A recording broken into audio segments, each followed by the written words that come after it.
Why do you place a higher value on experiences than on material goods? Material goods are temporary and ultimately they don't exist unless somebody uses them.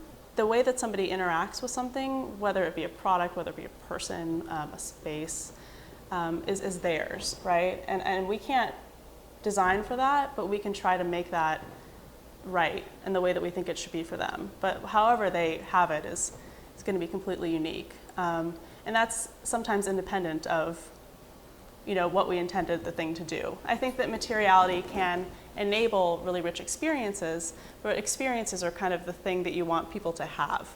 I could design a really beautiful product or a really beautiful interface or a really beautiful service, but if people don't have an experience with it that they're happy with, it's just a thing.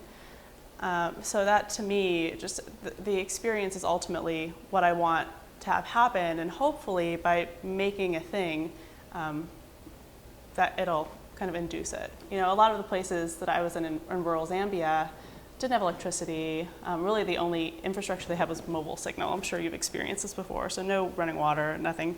And the University of Dayton had brought in computers for these clinics and different educators to use. But literally this one teacher decided, okay, I'm gonna try to figure this out, didn't know how to open the laptop. They couldn't figure out how to open, because it was something they'd never done before. And we had a similar experience where we had someone come in our car and they didn't know how to open the door to get out.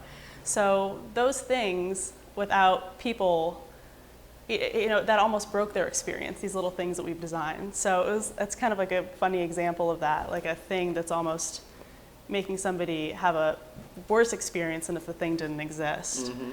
And totally being misappropriated. This box of information, or this portal to the world, is something that can't even be opened or turned on.